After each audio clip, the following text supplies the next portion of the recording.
he could comprehend.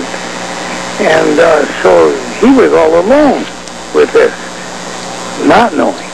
And when he died, he didn't know where to go, but he knew, and he died, probably in his 40s. And he knew who did it to him, and there is no time. Many times as I tell you that, folks, I'm not lying to you. There's no time. So he could watch the bloodline of the murderer of his family. He could watch the marriages and stuff like that, and go to work on these down the line people from the ancestor who did harm. Cursing the family with his own presence, and driving some of them throughout the family line from that murderer on up, not the murderer himself, into insane asylums, all kinds of really bad stuff. And I was asked if I could help. I prayed. Dad said, go. I went and spent 3 full days and almost 3 full nights. I hardly got a lick of sleep in those, 3 24-hour periods with this Indian who was cursing the family line. And I had to do his mom and dad's teaching that they hadn't gotten around to because he was too little, and explain the happy hunting ground and stuff. Slowly, this shadow, you call him ghost, a little big bear man, he was called. Slowly, he started to comprehend, and because, thank God, all are born with the inborn knowledge, there is a God, one God. Just that alone is all I had to work with. And his knowledge that he had been born with.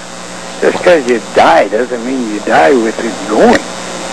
And so that helped break it loose. And in the end time, he apologized profusely to the woman involved that he was clinging to her brothers and sisters and stuff like that. But it was her that managed to get this curse proof.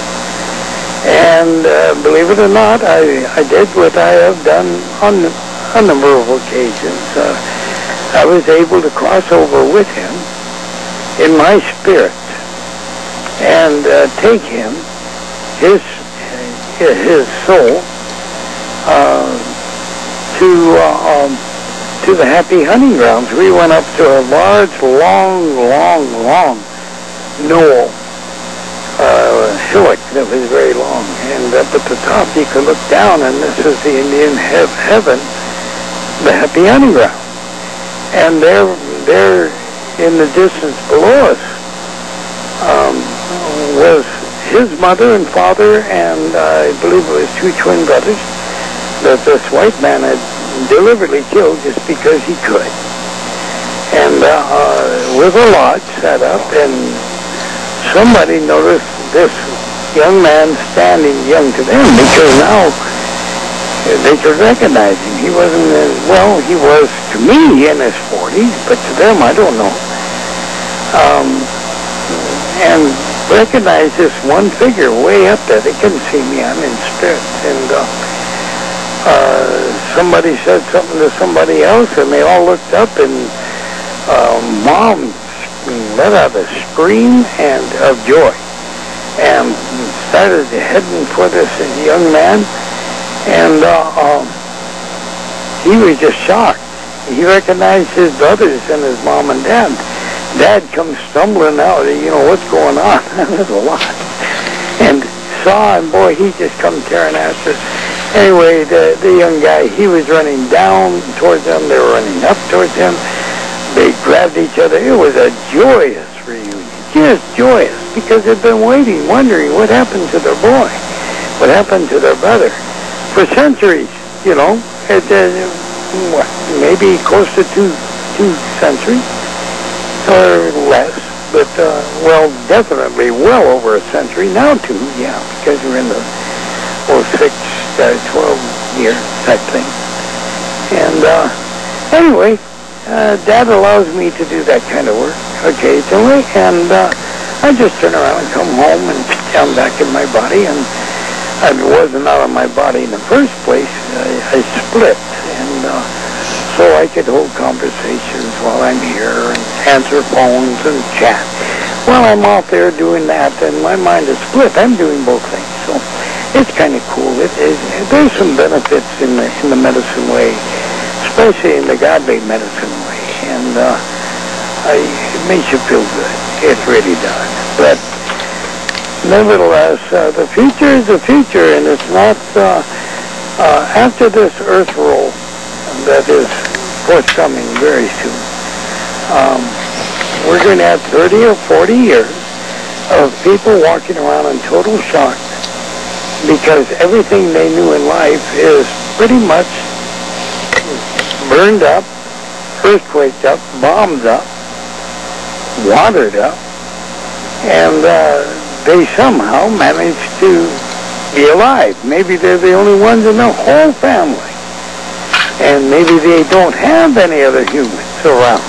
They might think that they are the only human on Earth. And eventually they'll find each other and mate, and they'll become one color and one common language again, like in the day of Adam and Eve.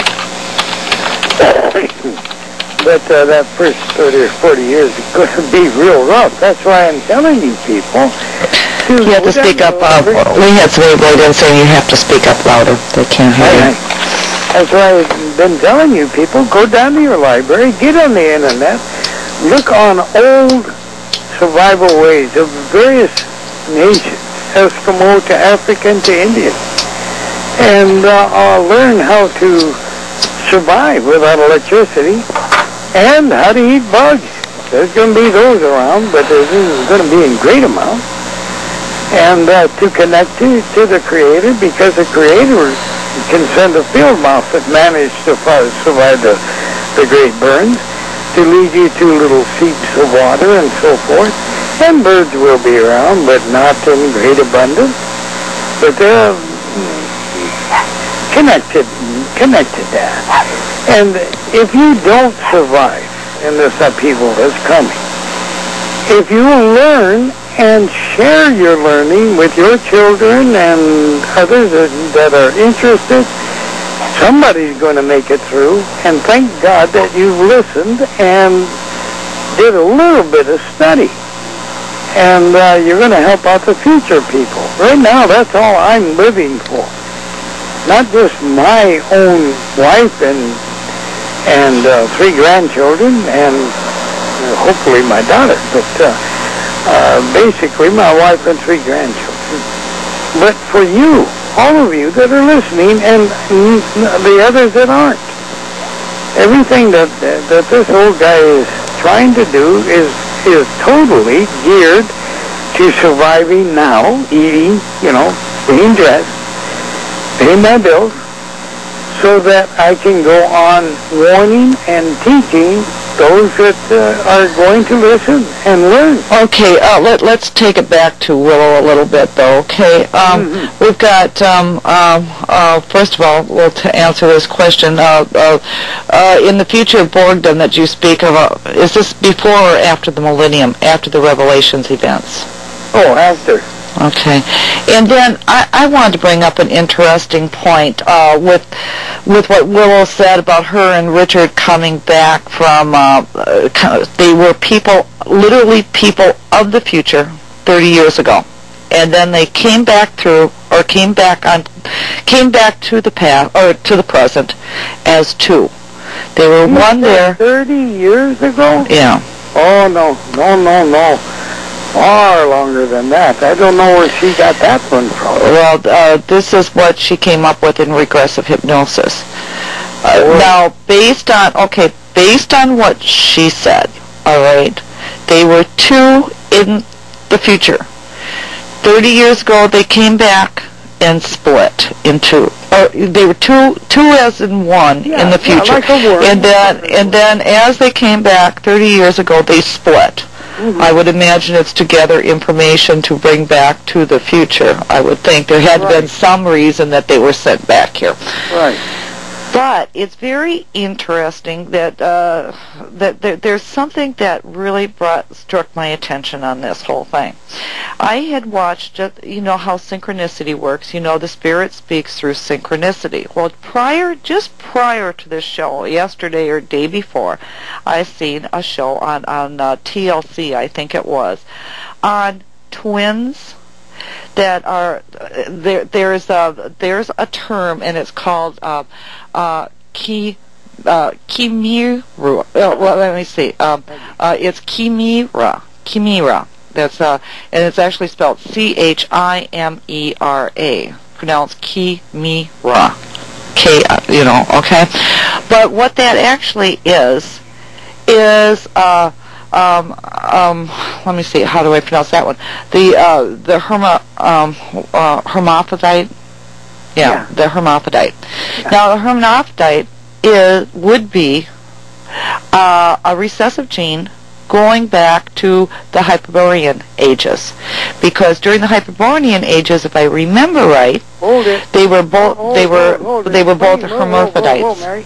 Okay. What age is this you speak of? I hear the name, but the Hyperborean age. When is that? This was way before the Native Americans talk about how many. There was 4 different ages, right?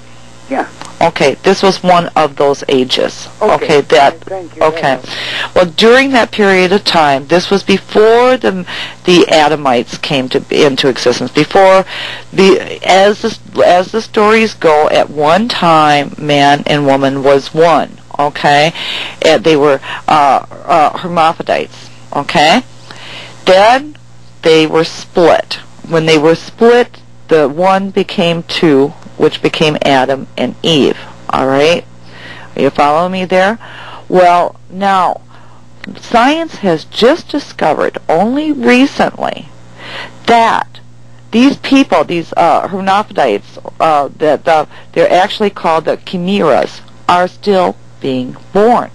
But the thing is, no one knows that they're being born unless there was DNA testing or blood samples done, because what happens is twins in the fertilization stage of the egg they become one. Instead of splitting to make twins, they become one. 2 separate identities, okay, 2 separate DNA lines, and blood types, all in one body, okay, but looking at that person, or the chimeras, you would never know that person was a chimera unless the DNA testing was done. Or now they wonder. They wouldn't know either. And of course they wouldn't know. Okay, but except and anyhow, this was just recently. The TLC just did a story on them. Now, if you go back into ancient legend, all right, ancient legend actually has something on the chimeras. Okay, the chimeras were okay. If I could find this again, I thought I had. Okay, okay. Now here is this according to Greek mythology. The original chimeras and the adjective form chimerical was a fire-breathing female monster with the head of a lion, the body of a goat, and the hindquarters of a dragon. The terrifying chimeras may have merely been a product of substandard family environment. Her father was the giant typhoon, her mother the half-serpent Echidna. Her siblings were the Cerberus, which was the 3-headed hound who eventually found work guarding the gates of hell, Hydra, a 9-headed aquatic monster, and Orthrus, the runt of the litter, a prosaic 2-headed dog. As per the mythology, chimeras pounced around, making everyone wretched until one day a man named Bellerophon, riding on the winged horse Pegasus, slays her. So anyhow, basically, these the legends, whether they be stretched out, in mythology, because how a story gets blown out of proportion. But what they're trying to say is that two DNA types who